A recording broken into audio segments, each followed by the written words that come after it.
அஸ்ஸலாமு அலைக்கும் வரஹ்மத்துல்லாஹி பரகாத்துஹு. இன்னல் ஹம்தலில்லாஹி நஹ்மதுஹு வ நஸ்தஈனுஹு மை யஹ்திஹில்லாஹு ஃபலா முதில்ல லஹு வ மை யுத்லில் ஃபலா ஹாதிய லஹு. அஷ்ஹது அன் லா இலாஹ இல்லல்லாஹ் வ அஷ்ஹது அன்ன முஹம்மதன் அப்துஹு வ ரசூலுஹு அம்மா பஅத். ஃபகத் கால அல்லாஹு தஆலா ஃபில் குர்ஆனில் கரீம் யா அய்யுஹன் நாஸ் இத்தகு ரப்பக்கும் அல்லதீ خلقكم من نفس واحدة وخلق منها زوجها وبث منهما رجالا كثيرا ونساء واتقوا الله الذي تساءلون به والأرحام إن الله كان عليكم رقيبا. புகழ் அனைத்தும் நம்மை படைத்து பரிபாலிக்கிற இறைவனுக்கே உண்டாவதாக. அன்பிற்குரிய அல்லாஹுவின் நல்லடியார்களே, தாய்மார்களே, சகோதர சகோதரிகளே, அல்லாஹ்விடத்திலே நன்மையை எதிர்பார்த்தவர்களாக இறைவன் நமக்கு வழங்கி இருக்கிற ஜும்மா தொழுகையை நிறைவேற்றுவதற்காக இங்கே குழுமி இருக்கிறோம். இங்கே குழுமி இருக்கிற நம் அனைவர்கள் மீதும் அல்லாஹுவின் அருளும் அன்பும் இறுதி வரை உண்டாவதாக என்று பிரார்த்தனை செய்து எனது ஜும்மா உரையை ஆரம்பம் செய்கிறேன். அன்பிற்குரிய அல்லாஹுவின் நல்லடியார்களே, இந்த உலகத்தில் வாழக்கூடிய எல்லா மனிதர்களும் இறைவனுடைய நிம்மதியை எதிர்பார்த்தவர்களாக, இறைவனுடைய அன்பையும் அருளையும் எதிர்பார்த்தவர்களாகத்தான் நாம் வாழ்ந்து கொண்டிருக்கிறோம். இன்றைக்கு நமக்கு மத்தியில எத்தனையோ ஏற்றத்தாழ்வுகள் பொருளாதாரத்திலே இருக்கலாம், நமக்கு மத்தியிலே கல்வி அறிவிலேயும் ஏற்றத்தாழ்வுகள் இருக்கலாம். இதில் நாம் எந்த நிலையில் இருந்தாலும், பெரிய செல்வந்தராக நாம் இருந்தாலும் சரி, அல்லது செல்வத்தில் நடுநிலை வகிக்கக்கூடிய நபர்களாக இருந்தாலும் சரி, அல்லது பொருளாதாரத்தில் அதல பாதாளத்தில் கிடக்கக்கூடிய நபர்களாக இருந்தாலும் சரி, எந்த நிலைகளில் நாம் இந்த உலகத்தில் வாழ்ந்தாலும் நமக்கு இறைவனிடமிருந்து ஒரு நிம்மதி என்பதை நாம் எல்லா சந்தர்ப்பங்களிலேயும் எதிர்பார்க்கிறோம். அல்லாஹ்வினுடைய அருள் எனக்கு கிடைத்து கொண்டே இருக்க வேண்டும், அல்லாஹ்வினுடைய அன்பு என் மீது அதிகமாக இருக்க வேண்டும் என்கிற ஆசை இல்லாத நபர்கள் நம்மள யாராவது இருக்க முடியுமா? ஆனால் ஒரு புறம் இப்படி அல்லாஹ்வுடைய அன்பையும் அருளையும் நிம்மதியையும் எதிர்பார்க்கக்கூடிய நாம், அந்த இறைவனுடைய நிம்மதி நமக்கு கிடைப்பதற்கு இறைவன் என்ன வழிமுறைகளை சொல்லி தருகிறானோ அந்த வழிமுறையில நாம கூடுதல் கவனம் எடுக்கிறோமா? உதாரணத்திற்கு அல்லாஹு தஆலா தன்னுடைய திருமறையில ஒரு இடத்தில் சொல்லுகிறான், வல்லாஹு ஜஅல லக்கும் மின் புயூதிக்கும் சகனா, நீங்கள் கட்டி இருக்கக்கூடிய, நீங்கள் வசிக்கக்கூடிய உங்களுடைய வீடுகளிலேயும் நாம் நிம்மதியை ஆக்கி இருக்கிறோம். இன்னைக்கு இந்த உலகத்துல எல்லாருடைய இலக்கு எப்படித்தான் இருக்குது, ரொம்ப அதிக கஷ்டப்பட்டு உழைச்சாவது நமக்குன்னு ஒரு சொந்தமா ஒரு இடம் வாங்கி போடணும், அந்த இடத்துல வீட்டை கட்டணும், ரொம்ப பெரிய அளவுல பங்களா மாதிரி நம்மளால கட்ட முடியாட்டணும், அரண்மனை போல நம்மளால கட்ட முடியாட்டணும், ஏதோ நம்மளுடைய பிள்ளைகளுக்கு நம்மளுடைய மனைவி மக்களுக்கு தோதுவான ஒரு சின்ன அளவிலான ஒரு வீட்டையாவது கட்டி கொள்ள வேண்டும் என்கிற ஒரு ஆசையிலேயே இந்த உலக வாழ்க்கையில நிறைய நேரத்தை செலவிடுறோமே. அல்லாஹு தஆலா சொல்லுகிறான், நீங்கள் கெட்டி இருக்கக்கூடிய உங்களுடைய வீடுகளிலேயும் நாம் உங்களுக்கு நிம்மதியை ஆக்கி இருக்கிறோம். அது பெரிய அளவிலான வீடா இருந்தா மட்டும் பத்தாது, சின்ன அளவிலான வீடாக இருந்தாலும் அதிலேயும் உங்களுக்கு நிம்மதி இருக்கிறது. எந்த அளவிற்கு அல்லாஹ் சொல்லுகிறான் என்றால், அதே வசனத்துல தொடர்ச்சியில நீங்கள் பயணத்துல போகும் பொழுதும் ஒரு இடத்துல தங்கி ஓய்வெடுப்பதற்காக ஒரு சின்ன அளவிலான டென்ட் அமைத்துக்குவீங்களே, அதுல கூட நாம உங்களுக்கு நிம்மதியை ஆக்கி இருக்கிறோம் என்று அல்லாஹ் தஆலா சொல்லுகிறான். அப்ப இன்றைக்கு நாம் வசிக்கக்கூடிய வீடு நமக்கு நிம்மதி அளிக்கக்கூடிய ஒரு இடமாக இருக்கும் என்று அல்லாஹ் சொல்லுகிறானே, அதற்கு அல்லாஹ்வே நான் நிம்மதியை வழங்கி இருக்கிறேன் என்கிற ஒரு உத்தரவாதம் கொடுக்கிறானே. இன்னைக்கு ஆனா நம்மளுடைய வாழ்க்கையில நிம்மதி இருக்குதா? கஷ்டப்பட்டு நம்ம வீட்டையும் கட்டி முடிச்சிட்டோம், வீட்டை கட்டி முடிச்சு இன்னைக்கு நிம்மதி இல்லாத நபர்களாக இருக்கிறோம். ஆனால் அப்படியே நபிகள் நாயகம் ஸல்லல்லாஹு அலைஹி வஸல்லம் அவங்களுடைய காலத்திற்கு வாங்க, அல்லாஹ்வின் தூதருடைய வாழ்க்கையை எடுத்துக்கொண்டால் இன்றைக்கு நம்ம வாழ்கிற மாதிரியான வாழ்க்கையை ரசூலுல்லாஹி ஸல்லல்லாஹு அலைஹி வஸல்லம் வாழல. அவங்க இருக்கக்கூடிய வீட்டை எடுத்துக்கொண்டாலேயே பல நபிமொழிகள்ல பார்க்கிறோமா இல்லையா? ஒருவர் நின்று தொழுதாலேயே இன்னொருவர் படுப்பதற்கு இடமில்லாத அளவிற்கு குறுகிய அளவிலான வீட்டில் தானே வசித்தார்கள். பல மாதங்கள் அவங்க சமைக்க முடியாத அளவிற்கு கடுமையான சூழல்ல தானே ரசூலுல்லாஹி ஸல்லல்லாஹு அலைஹி வஸல்லம் இருந்தாங்க. அப்படி அல்லாஹ்வுடைய தூதர் இந்த உலக வாழ்க்கையை கழித்தும் அதுல ஏதாவது நிம்மதி இல்லாம ரசூலுல்லாஹி ஸல்லல்லாஹு அலைஹி வஸல்லம் இருந்தாங்களா? வசிக்கக்கூடிய வீடு ரொம்ப சின்ன அளவுல தான் இருக்குது, பயன்படுத்தக்கூடிய பொருட்கள் போதிய அளவுல வசதி உள்ள பொருட்களா இல்ல. அப்படி இருந்தும் அல்லாஹ்வின் தூதருடைய வாழ்க்கை அது நிம்மதிக்குரிய ஒரு வாழ்க்கையாக இருக்கிறது. ஆனால் இன்றைக்கு நாம நம்முடைய சக்திக்குட்பட்டு எவ்வளவோ வசதிகளை வீட்டில் ஏற்படுத்தி வச்சிருக்கிறோம், எவ்வளவோ கஷ்டப்பட்டு வீட்டை கட்டி வச்சிருக்கிறோம். ஆனா இன்றைக்கு நமக்கு நிம்மதி இல்லை என்று சொன்னால் அதற்கு என்ன காரணம்? நமக்கு நம்முடைய வீட்டில இறைவனுடைய நிம்மதி கிடைக்க வேண்டும் என்றால் அதற்கு அல்லாஹ் சில விஷயத்தை சொல்லி தருகிறான். நபிகள் நாயகம் ஸல்லல்லாஹு அலைஹி வஸல்லம் அவர்கள் சில விஷயத்தை சொல்லி தருகிறார்கள். வீட்டை கட்டுவதற்கு முக்கியத்துவம் எடுக்கக்கூடியவர்கள். இன்னும் சொல்ல போனால் சில நேரங்கள்ல மார்க்கத்துல இல்லாத 7, 8, 6 வீட்டுக்கு முன்னாடி எழுதி போட்டிருப்பாங்க. சரி, அப்படியாவது நம்ம வீட்டுக்கு அல்லாஹ்வுடைய பரக்கத்து வரட்டுமே, நம்ம வீட்டுல ஒரு நிம்மதி கிடைக்கட்டுமே என்று நிம்மதிக்காக மார்க்கத்தில் இல்லாத காரியத்தை செய்யக்கூடியவர்கள். இன்னும் சில மக்களை எடுத்துக்கிட்டார், புது வீடு புகுவிழா என்று சொல்லிக்கொண்டு அன்றைய தினம் ஃபஜ்ர் தொழுகையில நம்ம எல்லாரும் வீட்டுல ஜமாத்தா ஃபஜ்ர் தொழுதுருவோம். அப்படி புது வீட்டுல போய் ஜமாத்தா ஃபஜ்ர் தொழுதுட்டோம்னா அதை வச்சாவது நமக்கு நிம்மதி கிடைச்சிராதா? இன்னும் சில இடங்கள்ல அடுத்த நாள் அந்த வீட்டுல குடி போக போறாங்கன்னா அதுக்கு முந்தைய இரவுல சில ஆட்களை வர சொல்லி மௌலிதுகளை ஓத சொல்லி ராத்திபுகளை ஓத சொல்லி இப்படியாவது நம்ம வீட்டுக்கு நிம்மதி கிடைச்சிராதா என்று மார்க்கத்தில் இல்லாத பல விஷயத்தை தேடி செல்லக்கூடிய நாம் எதை மார்க்கம் சொல்லி இருக்கிறதோ, என்ன காரியத்தை ஒரு குடும்பத்தில் உள்ளவர்கள் கடைபிடித்தால் அந்த வீட்டிலே நிம்மதி கிடைக்கும் என்று மார்க்கத்தில் சொல்லப்பட்டிருக்கிறதோ அதில் கூடுதல் கவனம் எடுத்திருக்கிறோமா? அதுல இஸ்லாமிய மார்க்கம் எதையெல்லாம் பிரதானமாக சொல்லுகிறது? அல்லாஹ்வுடைய தூதர் நபிகள் நாயகம் ஸல்லல்லாஹு அலைஹி வஸல்லம் அவர்கள் சொல்லுகிறார்கள், உங்களுடைய வீடு இறைவனுடைய நிம்மதிக்குரிய ஒரு வீடாக இருக்க வேண்டும் என்றால் உங்களுடைய வீடுகள்ல தொழுகைகளை முறையாக கடைபிடிக்க ஆரம்பியுங்கள். இப்ப ஆண்களாக இருக்கக்கூடியவங்க நாம பள்ளிவாசல்ல தான் தொழுகணும். நாம நம்முடைய வீடுகள்ல தொழுகிறதை விட, நாம நம்முடைய கடை விதிகள்ல தொழுகிறதை விட பள்ளிவாசல்ல தான் நாம ஐவேளை தொழுகணும் என்று நமக்கு சொல்லப்பட்டிருக்குது. இதே மார்க்கத்தில் தான் அந்த ஐவேளை தொழுகையை தாண்டி இதர சுன்னத்தான தொழுகைகள் இருக்குது. அந்த சுன்னத்தான தொழுகைகளை நீங்க உங்க வீட்டுல கடைபிடிங்க. எந்த அளவிற்கு அல்லாஹ்வுடைய தூதர் சொல்லி காட்டுகிறார்கள் என்று சொன்னால், சஹீஹுல் புகாரியிலே பதிவு செய்யப்பட்ட ஒரு நபிமொழி, இஜஅலு ஃபீ புயூதிக்கும் மின் ஸலாத்திக்கும், உங்களுடைய வீடுகளிலேயும் நீங்கள் உங்களுடைய தொழுகைகளை அமைத்துக் கொள்ளுங்கள். வலா தத்தஹிதுஹா குபூரா, நீங்கள் உங்களுடைய வீடுகளை மண்ணறைகளாக ஆக்கிக் கொள்ளாதீர்கள். வீடுகளை மண்ணறையாக ஆக்கிக்கிடாதீங்க. என்ன அர்த்தம்? இன்னைக்கு நம்ம யாராவது வீட்டுல இறந்தவங்களை வீட்டுல அடக்கம் பண்றோமா? முஸ்லிம்கள்ல யாருமே நாம என்ன செய்ய மாட்டோம். மத்த சமூகத்துல வேண்டுமானால் இருக்கலாம். குடும்பத்துல ஒரு ஆள் இறக்குறாங்கன்னா இறந்தவங்களை வீட்டுல ஒரு ஓரத்துல அல்லது தோட்டத்துல ஒரு ஓரத்துல அடக்கம் செய்வது மற்ற சமூகத்துல இருக்கலாம். இஸ்லாமிய மக்கள் யாருமே இறந்த யாரையும் நாம நம்முடைய வீடுகள்ல என்ன செய்யறது இல்ல, அடக்கம் பண்றது இல்ல. ஆனா ரசூலுல்லாஹ் என்ன சொல்றாங்க, உங்களுடைய வீடுகளை தொழுமிடமாக நீங்கள் ஆக்கிக் கொள்ளுங்கள்னு சொல்லிட்டு உங்க வீடுகளை நீங்க மண்ணறையாக ஆக்கிறாதீங்க. ஏன்னா ஒரு கபர்ஸ்தான்ல ஒரு கபரை நோக்கி தான் நாம என்ன செய்ய மாட்டோம், நாம எந்த ஒரு தொழுகையை அமைச்சிக்க மாட்டோம். அப்ப ஒரு இடத்தில் இறந்தவர் அடக்கம் செய்யப்பட்டிருக்கிறார் என்றால் அந்த இடத்துல நின்று அதை நோக்கி தொழுவதற்கு நம்ம மார்க்கத்துல தடுக்கப்பட்டிருக்குது. நாம அந்த இடத்துல தொழாம இருப்போம். அப்படிப்பட்ட ஒரு மன்னர் யாரும் அடக்கம் செய்யப்படாட்டலும் நீங்க அங்கு தொழுகை நிறைவேற்றாத ஒரு இடமாக உங்களுடைய வீடுகளை ஆக்கிக் கொள்ளாதீர்கள் என்று அல்லாஹ்வுடைய தூதர் சொன்னார்களே. இன்றைக்கு இந்த தொழுகைக்கு முக்கியத்துவம் கொடுக்கக்கூடியவர்கள் எத்தனை பேர்? ஆண்கள்ல பல மக்கள் ரமலான் மாதம் வந்தால் மட்டும் ஐவேளை தொழுகைக்கு முக்கியத்துவம் கொடுக்கிறாங்க. ரமலான் மாதம் கழிந்து விட்டால் ஆண்கள் பள்ளிவாசல்ல வந்து தொழுகிறதுக்கு முக்கியத்துவம் கொடுக்கிறது இல்லை. அப்படி பள்ளிவாசலிலேயே வந்து தொழக்கூடிய நபர்களாக இருந்தாலும் சுன்னத்தான தொழுகைகளை நம்ம வீடுகள்ல தொழுகிறது இல்லை. இப்படி அந்த தொழுகையை நாம் நம்முடைய வீட்டிலே அமைக்காமல் இருந்தால், இன்னும் நம்முடைய குடும்பத்தில் உள்ள பெண்களும் இன்றைக்கு எப்படி உருவாகி கொண்டிருக்கிறார்கள்.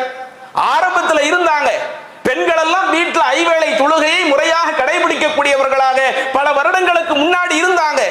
இன்னைக்கு போனும் கையுமாக வந்த பிறகு, டிவியும் வீடுமாக ஆன பிறகு இன்றைக்கு அந்த தொழுகைகளை கூட பெண்கள் வீட்டில் நிறைவேற்றுவது கிடையாது.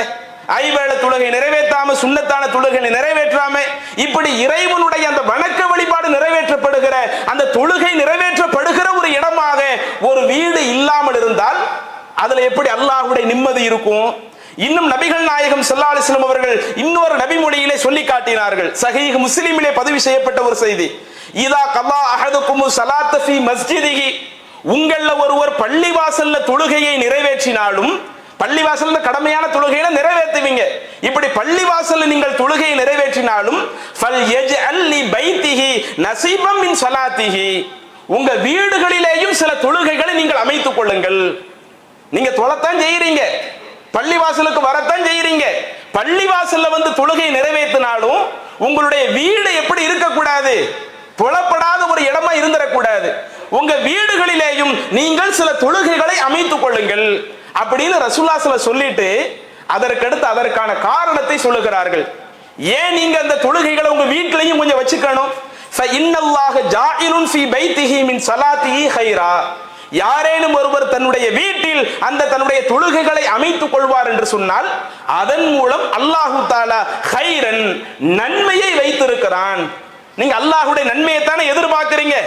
அந்த நன்மை உங்களுக்கு கிடைக்கணும்னா பள்ளிவாசல்ல வந்து தொழுகிற மாதிரியே அதுல சில தொழுகைகளை நீங்கள் உங்களுடைய வீடுகளிலேயும் அமைத்துக் கொள்ளுங்கள். அப்ப இன்னைக்கு அதை நம்ம கடைபிடிக்காட்ட எப்படி நமக்கு அந்த வீட்டின் மூலம் நிம்மதி கிடைக்கும்?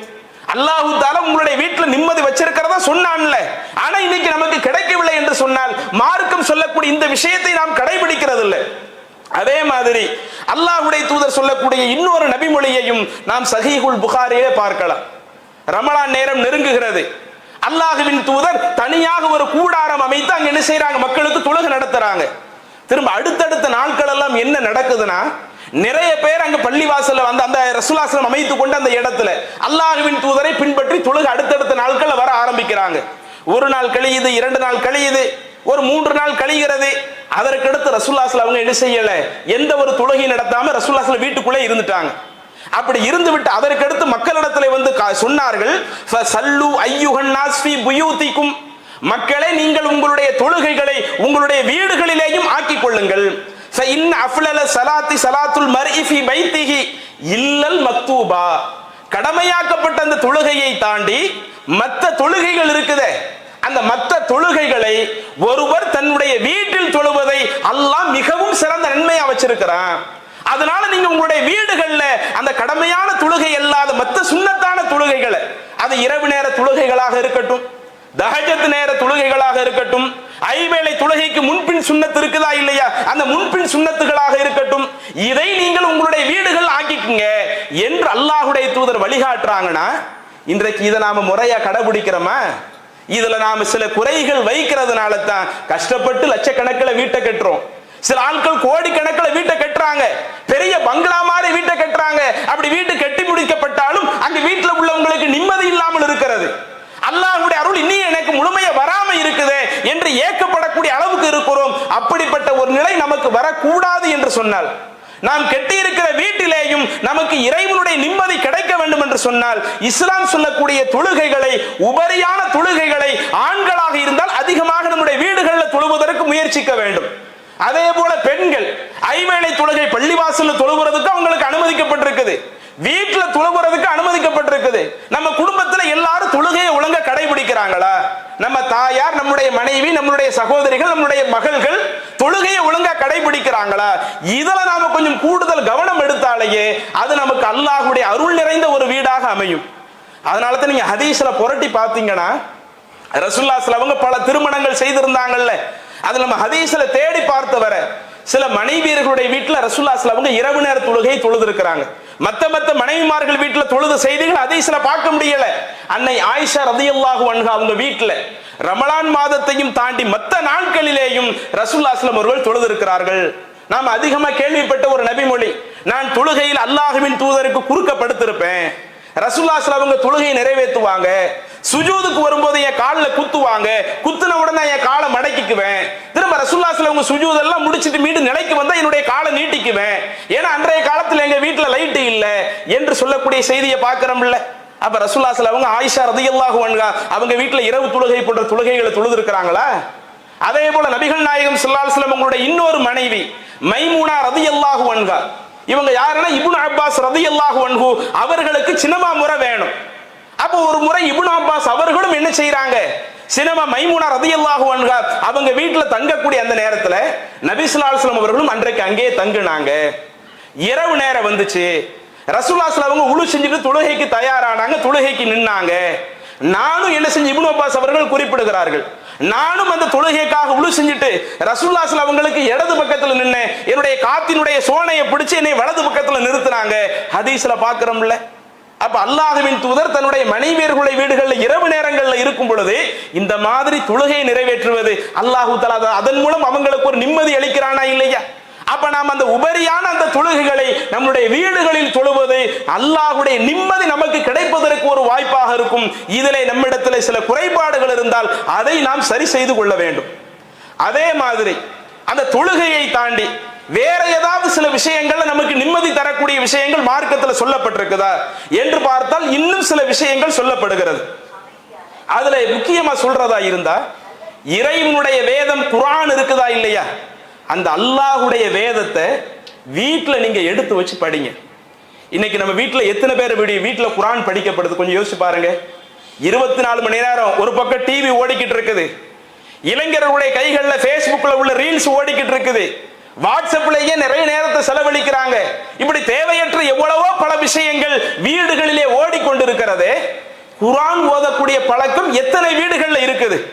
அந்த வீட்டில் இருக்கிற ஆண்கள், பெண்கள், பெரியவர்கள், சிறியவர்கள் என்று எல்லா நபர்களும் வீட்டில் உட்கார்ந்து குர்ஆனை எடுத்து படிக்கிற நபர்களா இருக்கிறாங்களா?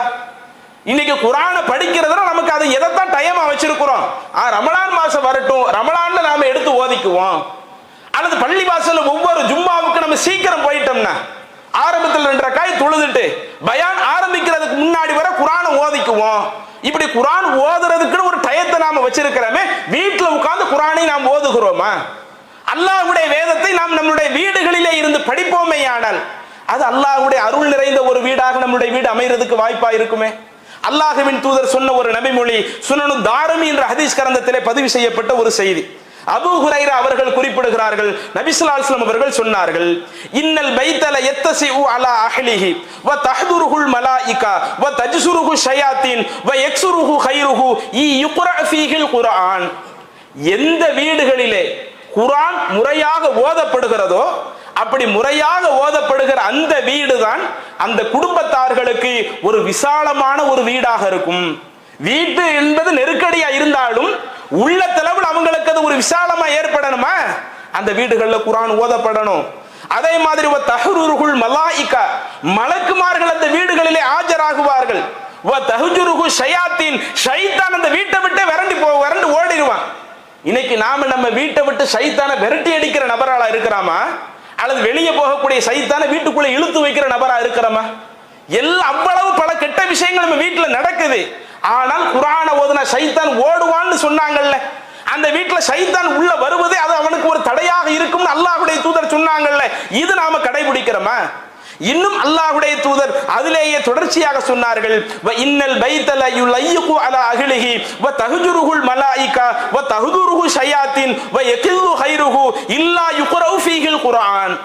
எந்த வீடுகளில் குர்ஆன் வசனங்கள் சரியாக படிக்கப்படவில்லையோ, அல்லாஹ்வின் வேதத்துடைய அந்த தொடர்பு எந்த வீடுகளில் இல்லாமல் இருக்கிறதோ அப்படிப்பட்ட வீடுகள் அந்த வீட்டில் உள்ள நபர்களுக்கு அது ஒரு நெருக்கடியை ஏற்படுத்துற மாதிரி இருக்கும். மலக்குமார்கள் அங்க வர்றதுக்கு ஒரு தடையா இருக்கும். ஷைத்தான் அங்க அந்த வீட்டுக்குள்ள உள்ள வர்றதுக்கு ஒரு வாய்ப்பாக இருக்கும். அவர்கள் கிடைக்கக்கூடிய நன்மையும் குறைந்து கொண்டே இருக்கும். ஒரு வீட்டுல நன்மை அதிகரிக்க வேண்டும் என்றால் அல்லாஹ்வினுடைய வேதத்தை படிக்கிற வீடாக இருக்கணும். ஒரு வீடுகள்ல நன்மை குறைந்த ஒரு வீடாக மாறணும்னா அல்லாஹ்வுடைய வேதத்தினுடைய தொடர்பு இல்லாததா இருக்கணும். இதுல நீங்க எதை தேர்வு செய்யணுமோ செய்யுங்க என்கிற தோணியில் அல்லாஹ்வுடைய தூதர் சொல்றாங்களே. இன்னைக்கு நாம நம்மளுடைய வீடுகள்ல எந்த நிலையை ஏற்படுத்தி வச்சிருக்கிறோம்? அல்லாஹ்வுடைய வேதத்தை முறையா எடுத்து படிக்கிற ஒரு நிலையை நம்ம வீட்டுல வச்சிருக்கிறோமா? அப்ப அதுல சில குறைபாடுகள் இருந்தால் அதை நாம் சரி செய்யக்கூடியவர்களாக இருக்க வேண்டும்.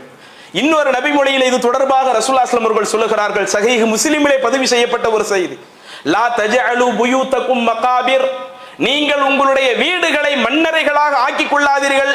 இன்ன ஷைத்தான யன்ஃபிரு மினல் பைத்தில்லதி துக்ரஉ ஃபீஹி சூரத்துல் பக்கரா, எந்த வீடுகள்ல சூரா பக்கரா ஓதப்படுகிறதோ அந்த வீட்டிலிருந்து ஷைத்தானை விரண்டோடி விடுகிறான். உங்க வீட்டை நீங்க மண்ணறையாக ஆக்காதீங்கன்னு சொல்லிட்டு அடுத்து என்ன சொல்றாங்க? குர்ஆனிலேயே பெரிய அத்தியாயமாக இருக்கக்கூடிய இரண்டாவது அத்தியாயமாக இருக்கக்கூடிய அந்த சூரா பக்கராவை எந்த வீட்டிலே அந்த சூரா பக்கரா ஓதப்படுகிறதோ அப்படி ஓதப்பட்டு விட்டாலேயே ஷைத்தான் அந்த வீட்டை விட்டே விரண்டோடி போய்விடுவான். சொன்னது யாரு? அல்லாஹ்வுடைய தூதர் சொல்லுகிறார்கள். அப்ப நம்மளுடைய வீட்டை விட்டு ஷைத்தானே விரண்டோடி விட்டால் அதை விட நமக்கு பெரிய நிம்மதி எது இருக்கும்? ஆனா இன்னைக்கு அதுக்குரிய ஒரு நிலையை நம்ம ஏற்படுத்தி இருக்கிறோமா? வீடுகள்ல குர்ஆனை எடுத்து படிக்கிற பழக்கத்தை எல்லாருமே வைத்திருக்கிறோமா? ஒரு சில வயதானவர்கள் வேண்டுமானால் இன்றைக்கு டெய்லி குர்ஆனை எடுத்து வீட்டில் உட்கார்ந்து படிக்கலாம். ஆனா இளம் வயதில் இருக்கிற யாருமே அந்த குர்ஆனுடைய தொடர்புல எடுக்கிறது இல்லையே. பசங்க யாருமே இன்றைக்கு அந்த குர்ஆனுடைய தொடர்பு எடுக்கிறது இல்லையே. அப்ப அந்த வீடு குர்ஆனுடைய தொடர்பு இல்லாத ஒரு வீடாக இருந்தால் எப்படி அங்கு இருக்கக்கூடிய நபர்களுக்கு இறைவனுடைய நிம்மதி கிடைக்கும், அருள் கிடைக்கும்? அப்ப நமக்கு அல்லாஹ்வுடைய அருள் கிடைக்க வேண்டும் என்றால் இறைவியல் வேதத்தோடு தொடர்புள்ள ஒரு வீடாக நாம் நம்முடைய வீட்டை மாற்ற வேண்டும். அதே மாதிரி இன்னொரு விஷயத்தையும் இஸ்லாம் சொல்லுகிறது. அல்லாஹ்வுடைய வேதத்தை எடுத்து படிப்பதை போல வீட்டுல உட்கார்ந்து இறைவனை நினைவு கூறக்கூடிய திக்ர் செய்வதற்கும் நீங்க அந்த வீட்டை பயன்படுத்துங்கள். அந்த திக்ருங்கிறது பள்ளிவாசல்ல இருந்து மட்டும்தான் செய்யணும்னு இஸ்லாம் சொல்லல. ஒவ்வொரு தொழுகை முடிஞ்ச பிறகு சுப்ஹானல்லாஹ் 33 தடவை, அல்ஹம்துலில்லாஹ் 33 தடவை, அல்லாஹ் அக்பர் 33 தடவை, இது போன்ற திக்ர்களுக்கு பள்ளிவாசலை மட்டும் ஒரு இடமாக இஸ்லாம் சொல்லல. உங்க வீடுகளிலேயும் நீங்கள் திக்ர் செய்யுங்க. எந்த அளவுக்கு வீட்டுல இறை நினைவுக்கு மார்க்க முக்கியத்துவம் கொடுக்குதுன்னா, ஒரு ஆள் வீட்டை விட்டு வெளியே இருந்து வீட்டுக்குள்ள போவாங்கல்ல, வீட்டுக்கு உள்ள போகிற சந்தர்ப்பத்திலேயே அல்லாஹ்வை நினைத்து அவர் அந்த வீட்டிற்கு உள்ளே செல்வாரே ஆனால் அது கூட ஷைத்தானை விரட்டி அடிக்கிறதுக்கு ஒரு வாய்ப்பாக இருக்கும். ரசூலுல்லாஹி ஸல்லல்லாஹு அலைஹி வஸல்லம் அவர்கள் சொன்ன ஒரு நபிமொழி சஹீஹ் முஸ்லிமிலே பதிவு செய்யப்பட்டிருக்கிறது. இதா தஹலர் ரஜுலு பைத்தஹு, ஒருவர் தன்னுடைய வீட்டிலே நுழைவார் என்று சொன்னால், அப்படி நுழையும் பொழுது ஃபதக்கரல்லாஹ இந்த துஹூலிஹி, நுழையும் பொழுது இறைவனையே நினைவு கூர்ந்து அந்த வீட்டிற்குள் நுழைவார் என்று சொன்னால், இந்த துஆமிகி அதே போல சாப்பாடு சாப்பிடுறப்ப அல்லாஹ்வை நினைவு கூர்ந்து அந்த சாப்பாடு சாப்பிடுவானேயானால் கால ஷைத்தான், அப்ப ஷைத்தான் சொல்லுவானாம், லா மபீதலக்கும் வலா அஷாஅன், இன்னைக்கு இங்க நம்ம தங்குறதுக்கு எந்த ஒரு வேலையுமே இல்லை, இந்த வீட்டில் நமக்கு எந்த சாப்பாடுமே இல்லை என்று ஷைத்தான் சொல்வதாக சொல்லிவிட்டு அடுத்து ரசூலுல்லாஹி ஸல்லல்லாஹு அலைஹி வஸல்லம் அவர்கள் சொல்லுகிறார்கள், வ இதா தகல, அதே ஒரு மனிதன் நுழைகிறான், ஃபலம் யதுகுருல்லாஹ் இந்த துஹூலிஹி, அவன் அந்த வீட்டிலே நுழைகிற பொழுது அல்லாஹ்வுடைய நினைவு கூறாமல் அந்த வீட்டிலே அவன் நுழைந்தால் கால ஷைத்தான், அப்ப ஷைத்தான் சொல்லுவானாம், அதரக்துமுல் மபீத், நாம தங்கி இருக்கிறதுக்கு நமக்கு ஒரு நல்ல இடம் கிடைச்சிருச்சு, நமக்கு தங்கிறதுக்கு ஒரு நல்ல ஒரு இடம் இந்த வீட்டில் கிடைச்சிருச்சு என்று ஷைத்தான் சொல்லி விடுவானா. அதே போல இதாலம் எதுக்குரில்லாக இந்த துஆமிகி, அவன் சாப்பாடு சாப்பிடுறப்ப அப்பையும் அல்லாஹ்வை நினைவு கூறாதவனாக இருந்தால் கால, அப்ப ஷைத்தான் சொல்லுவானாம், அதரக்துமுல் மபீத வல் அஷா, இந்த வீட்டில் நமக்கு தங்கிறதுக்கு வாய்ப்பு கிடைச்சிருக்குது, இந்த வீட்டில் நமக்கு சாப்பாட்டுக்கு வாய்ப்பு கிடைச்சிருக்குது என்று ஷைத்தான் சொல்வதாக அல்லாஹ்வுடைய தூதர் சொன்னார்களே. அப்ப இந்த நபிமொழியில ரசூலுல்லாஹி ஸல்லல்லாஹு அலைஹி வஸல்லம் என்ன சொல்ல வர்றாங்க? ஒரு வீடு என்பது அல்லாஹ்வை நினைவு கூறக்கூடிய ஒரு வீடாக இருக்க வேண்டுமே ஒழிய இறைவனை நினைவு கூறுவதிலிருந்து விலகி இருக்கக்கூடிய, தனித்து நிற்கக்கூடிய ஒரு வீடாக இருக்கக்கூடாது. வீட்டுக்குள்ள போகும் பொழுதே நீங்கள் அந்த இறை நினைவோடைய உள்ள போங்க என்று மார்க்கம் வழிகாட்டுகிறது. அதே முஸ்லிம் ஹதீஸ் கிரந்தத்தில் பதிவு செய்யப்பட்ட இன்னொரு செய்தி, ரசூலுல்லாஹி ஸல்லல்லாஹு அலைஹி வஸல்லம் அவர்கள் சொல்லுகிறார்கள், மஸலுல் பைத்தில்லதி யுதுகருல்லாஹு ஃபீஹி, எந்த வீடுகள் அல்லாஹ்வினுடைய பெயர் நினைவு கூறப்படுகிறதோ அந்த வீட்டிற்கு உதாரணம், வல் பைத்தில்லதி லா யதுகுருல்லாஹ ஃபீஹி, எதில் அல்லாஹ்வினுடைய பெயர் நினைவு கூறப்படாமல் இருக்கிறதோ அந்த வீட்டிற்கும் உதாரணம், மஸலுல் ஹய்யி வல் மையித், உயிரோடு இருப்பவனுக்கும் இறந்தவனுக்கும் உதாரணம். எந்த வீடு உயிர்ப்போடு இருக்கிறது? அல்லாஹ்வை நினைவு கூறக்கூடிய வீடு, முழுக்க முழுக்க உயிர்ப்போடு இருக்கக்கூடிய ஒரு வீடு. எங்கே அல்லாஹ் நினைவு கூறப்படாத வீடாக இருக்கிறதோ அந்த வீடு மையித்தான ஒரு வீடாக இருக்கிறதா ரசூலுல்லாஹி ஸல்லல்லாஹு அலைஹி வஸல்லம் சொன்னாங்களே. அப்ப நாம நம்முடைய வீட்டை எப்படி வைக்கணும்? மையித்தாக இருக்கக்கூடிய எல்லா நிலையும் ஆக்கி வச்சுக்கிட்டு எனக்கு அல்லாஹ்வுடைய அருள் இல்லாம போச்சே, அல்லாஹ்வுடைய நிம்மதி இல்லாம போச்சே என்று நாம் புலம்பினோமேயானால் அதற்கு அடுத்து அதுல என்ன பிரயோஜனம் கிடைக்க போகுது? அப்ப நம்ம வாழக்கூடிய காலகட்டத்திலேயே இப்படி நம்முடைய வீடுகள் அல்லாஹ்வுடைய அருளும் நிம்மதியும் கிடைப்பதற்கு மார்க்கம் சொல்லக்கூடிய அந்த வழிவகைகளை நாம் முறையா கடைபிடிக்கணும். அதே மாதிரி இன்னொரு மிக முக்கியமான ஒரு விஷயம், இது ஆரம்பத்துல கூட ஓரளவு கடைபிடிக்கப்பட்ட விஷயம், இன்றைக்கு உள்ள காலத்துல கொஞ்சம் கொஞ்சமாக அது மறக்கடிக்கப்பட்டு கொண்டிருக்கிறது. ஒரு வீட்டிற்குள்ள போறாரு, அது நம்மளுடைய வீடாக இருந்தாலும் சலாம் சொல்லிவிட்டு உள்ள போங்க மார்க்கம் சொல்லுது.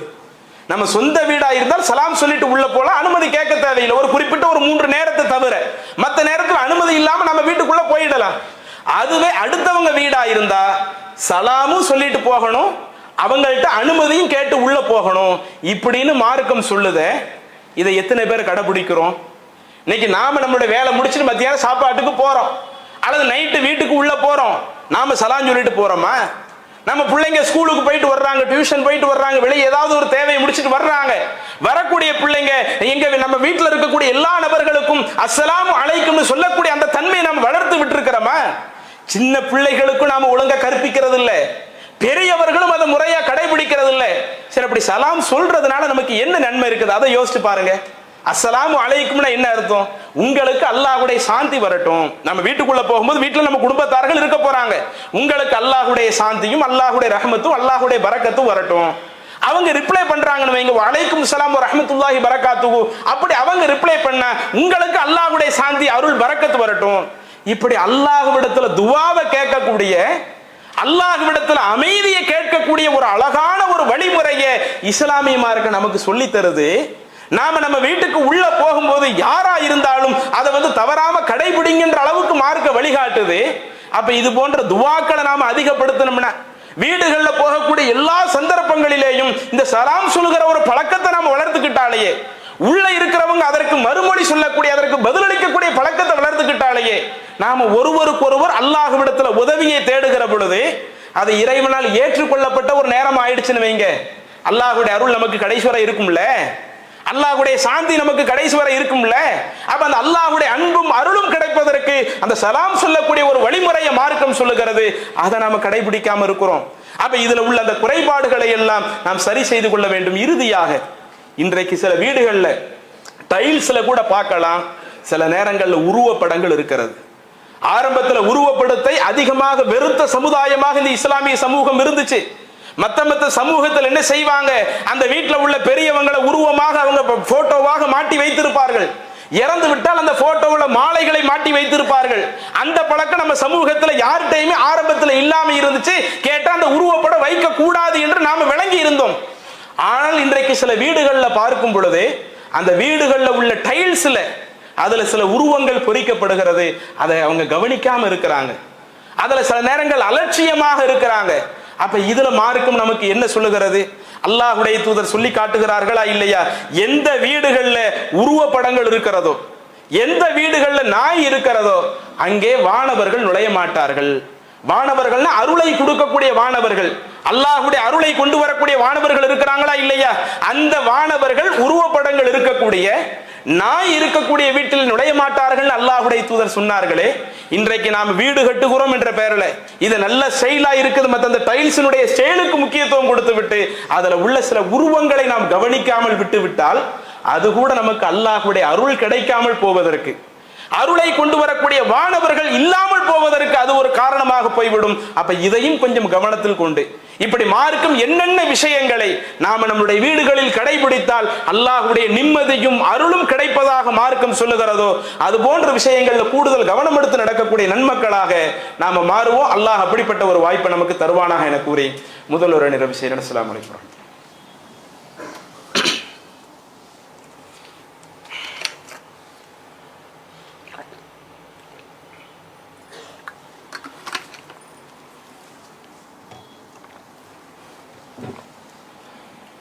அன்பிற்குரிய அல்லாஹ்வின் நல்லடியார்களே, சகோதரர்களே, இன்று மதியம் 2 மணிக்கு பிறகு தமிழகத்தில் தேர்தல் ஆணையம் வரைவு வாக்காளர் பட்டியலை சமூக வலைதளங்களில் தேர்தல் ஆணையத்தினுடைய அந்த வெப்சைட்டில் வெளியிடுறாங்க. இதில் நாம் கவனிக்க வேண்டிய சில முக்கியமான விஷயங்கள் அதில் இருக்கத்தான் செய்கிறது. என்னெல்லாம் நாம் கவனிக்கணும்? எஸ்ஐஆர் என்கிற அந்த சிறப்பு தீவிர திருத்தத்தை தேர்தல் ஆணையம் இப்போது கையில் எடுத்திருக்கிறார்கள் என்று சொன்னால், பல்வேறு கட்சிகள் கடுமையாக எதிர்த்த பிறகும் கோர்ட்ல அதனுடைய வழக்கு நடைபெற்று கொண்டிருக்கக்கூடிய அந்த நேரத்திலேயும் ஒரு சில மாநிலங்கள் அந்த சிறப்பு தீவிர திருத்தத்தை நடத்தி முடித்துவிட்டு தற்பொழுது தமிழகத்தில் தேர்தல் நெருங்கக்கூடிய நேரத்தில் தமிழகத்தில் அவங்க இது போன்ற அந்த வரைவு வாக்காளர் பட்டியலை வெளியிடுகிறார்கள், எஸ்ஐஆரை அவர்கள் நடைமுறைப்படுத்துகிறார்கள் என்று சொன்னால் முழுக்க முழுக்க பாஜகவிற்காக வேலை செய்யக்கூடிய ஒரு அமைப்பாகத்தான் இன்றைக்கு தேர்தல் ஆணையம் மாறி போயிருக்கிறது. இன்றைக்கு பாஜக அந்த வேலையைத்தான் ஒட்டுமொத்த இந்திய நாட்டிலேயே செய்து கொண்டிருக்கிறார்கள். வட மாநிலங்கள்ல பல இடங்கள்ல என்ன பண்றாங்க, ஒவ்வொரு இடங்கள்ல நாம நேரடியாக ஆட்சி அமைக்க முடிஞ்ச நாம ஆட்சி அமைத்து அந்த மாநிலத்தை நம்ம கண்ட்ரோல்ல கொண்டு வந்துருவோம். நேரடியாக நம்மால ஆட்சி அமைக்க முடியலையா, நமக்குன்னு சில அடிமைகளை தேர்ந்தெடுத்து, இப்ப பீகார்ல தேர்ந்தெடுத்திருக்கிறாங்களா இல்லையா? நிதிஷ்குமார்னு சொல்லக்கூடிய ஒரு சிறந்த அடிமை, அந்த மாதிரி அவங்களுடைய அடிமைகளாக சில ஆட்களை தேர்ந்தெடுத்து அவங்க மூலமாக எப்படியாவது அந்த மாநிலத்தில் ஆட்சியை கொண்டு வந்துடணும். இதை பாஜக ரொம்ப முனைப்போடு இந்த விஷயத்துல செயல்பட்டுக்கிட்டு இருக்கிறாங்க. அந்த அடிப்படையில தான் இந்த எஸ்ஐஆர் உள்ள கொண்டு வந்து அதுல எங்கெல்லாம் தேர்தல் நெருங்குகிறதோ, அந்த மாநிலத்திற்கான சட்டமன்ற தேர்தல் நெருங்குகிறதோ அப்படி நெருங்கக்கூடிய இடத்துல இந்த எஸ்ஐஆர் அங்க உடனே அமுல்படுத்தி அதுல முழுக்க முழுக்க பாஜக தேர்தல் ஆணையத்தோடு கூட்டு சேர்த்து என்ன பண்றாங்க, இன்றைக்கு தமிழகத்திலே எப்படியாவது ஆட்சியை பிடிச்சிடணும். அந்த எஸ்ஐஆர் கொண்டு வருவதனுடைய முக்கிய நோக்கம் என்ன? சில ஆட்களுடைய ஓட்டுரிமையை பறித்து, அதிலும் குறிப்பாக யாரெல்லாம் பாஜகவுக்கு ஓட்டு போட மாட்டாங்களோ அவங்களை எல்லாம் ஃபில்டர் பண்ணக்கூடிய ஒரு வேலையாகத்தான் நாம இந்த எஸ்ஐஆரை பார்த்து கொண்டிருக்கிறோம். அப்ப இப்படிப்பட்ட ஒரு சந்தர்ப்பத்தில் இன்றைக்கு இங்கே நடத்தப்படுகிற அந்த எஸ்ஐஆருக்கு எதிராக அங்கே பார்லிமெண்டிலேயும் பேசப்பட்டிருக்கிறது. பேசப்பட்டு ஒரு பிரயோஜனம் இல்லை. கோர்ட்ல வழக்கு நடக்குது, அதற்கான எந்த ஒரு தீர்வும் உடனடியாக வந்தபாடு இல்லை. ஆனால் இவங்க என்ன செஞ்சாங்க, அக்டோபர் மாசம் 4ஆம் தேதி அறிவிச்சு டிசம்பர் 4ல நாங்க என்ன செய்வோம், அந்த ஃபார்ம் எல்லாம் வாங்கி முடிச்சிட்டு அதற்கடுத்து நாங்க டிசம்பர் 9ல வரைவு வாக்காளர் பட்டியலை வெளியிடுவோம் சொன்னாங்க. திரும்ப அந்த நாளை எக்ஸ்டெண்ட் பண்ணி டிசம்பர் நாளை வந்து இன்னும் கொஞ்சம் அதிகப்படுத்தி இன்றைய தினம் மதியானம் 2 மணிக்கு தமிழகத்தில் இருக்கக்கூடிய தேர்தல் ஆணையர் தலைமைச் செயலகத்தில் இருந்து என்ன செய்யறாங்க, இன்றைக்கு எல்லா பகுதிகளுக்குமான அந்த வரைவு பட்டியலை அவங்க வெளியிட இருக்கிறாங்க. இங்கு வெளியிடுவது போல ஒவ்வொரு மாவட்டங்களிலேயும் இன்றைக்கு மதியம் வரைவு பட்டியல் வெளியிடப்படுகிறது. முதல்ல நாம நம்மளுடைய பெயர் உள்ள வந்துருச்சா இல்லையா, அதை நீங்க எல்லாரும் கொஞ்சம் கூடுதல் கவனத்தோட பார்த்துக்கிடுங்க. இன்னைக்கு நம்ம சமுதாயத்திலேயே படிப்பறிவு இல்லாத பல மக்கள் இருக்கிறாங்க. இணையத்துல போய் எடுக்க முடியாம, அங்க வெப்சைட்ல போய் தேடி பார்க்க முடியாம பல மக்கள் இருக்கிறாங்க. நம்ம குடும்பத்திலேயே பல ஆட்கள் இருப்பாங்க. அதுல நாம கொஞ்சம் கூடுதல் கவனம் எடுத்து, யாரெல்லாம் இன்றைக்கு போனுடைய பயன்பாடு அதிகம் உள்ள நபர்களா இருக்கிறாங்களோ, நாம கவனம் எடுத்து நம்ம குடும்பத்துல யாராவது விடுபட்டு இருக்கிறாங்களா, நம்ம அக்கம் பக்கத்துல யாராவது விடுபட்டு இருக்கிறாங்களா, நம்ம தெரு முஹல்லாவாசிகள் யாராவது விடுபட்டு இருக்கிறாங்களா, அப்படி விடுபட்டு இருந்தால் அதற்கு கிளைம் பண்றதுக்காக இன்றிலிருந்து சரியாக 30 நாள் வரை என்ன செஞ்சாங்க, நீங்க அதை கிளைம் பண்ணுவதற்கான ஒரு அவகாசத்தை கொடுத்திருக்கிறார்கள். அதுல கிளைம் பண்ணி நாம எதுவும் செய்யாம அப்படியே கடைசி வரை விடுபட்டதாகவே இருந்தால் அடுத்தடுத்த தேர்தல்களில் ஓட்டு போட முடியாத, நம்முடைய ஜனநாயக உரிமையவே நிறைவேற்ற முடியாத அளவிற்கு ஒரு பெரிய ஒரு சூழலை இன்றைக்கு அந்த தேர்தல் ஆணையம் என்ன செய்யறாங்க, பாஜகவினுடைய கூட்டோடு இன்றைக்கு இந்த ஒரு வேலையை செய்து கொண்டிருக்கிறார்கள். அப்ப அதுல நாம நம்முடைய ஜனநாயக கடமை நிறைவேற்றுவதற்காக, நாம நம்முடைய ஓட்டுரிமையை பாதுகாப்பதற்காக வரைவு வாக்காளர் பட்டியல நம்முடைய பெயர் இருக்குதா இல்லையா, அப்படி இல்லை என்றால் அதை நாம எப்படி கிளைம் பண்றது, இது போன்ற விஷயங்கள்ல கொஞ்சம் கூடுதல் கவனம் எடுக்க வேண்டும். இன்னும் அதே தேர்தல் ஆணையத்தினுடைய வெப்சைட்ல பார்க்கும் பொழுது யாருடைய பெயர் எல்லாம் இன்றைக்கு வந்து அந்த வரைவு வாக்காளர் பட்டியலில் இல்லாம சில ஆட்கள் விடுபட்டு இருப்பாங்க, இறந்தவங்க, அதே மாதிரி 1க்கு 2 பேரு இப்படின்னு சொல்லி அந்த ஒரு பட்டியலையும் தனியா வச்சிருக்கிறாங்க. அதுல போய் பார்த்தா அதுல ஏராளமான குளறுபடிகள் இருக்கிற மாதிரி தெரிகிறது. ஒரு ஏரியாவில் உள்ள ஆட்களை வேற ஒரு ஏரியாக்கள்ல சேர்த்து வச்சு அந்த சிஸ்டமேட்டிக் ஒர்க்கையே நீங்க எடுத்து பார்த்தீங்கன்னா அதுல பல குளறுபடிகள் நிறைந்த ஒன்றாக இருக்கிறது. அப்ப அவ்வளவு குளறுபடியோடு அது இருக்கும் பொழுது நாம நம்மளுடைய அந்த ஜனநாயக உரிமைக்காக இதை எடுத்து கவனிக்கல, நம்ம பேர் வந்துருச்சா வரலையான்னு பார்க்காம நாம அலட்சியமாக இருந்து விட்டால் இன்னும் அந்த 1 மாத காலமும் கழிந்து விட்டால் அடுத்து நமக்கு ஓட்டு போடுவதற்கான ஒரு வாய்ப்பே இல்லாம போயிடும். அதுதான் இன்றைக்கு அவர்களுடைய நோக்கமாக இருக்கிறது. எப்படியாவது நாம் என்ன செஞ்சிருவோம், இந்த தமிழகத்தில் நம்முடைய ஆட்சியை கொண்டு வந்துருவோம்.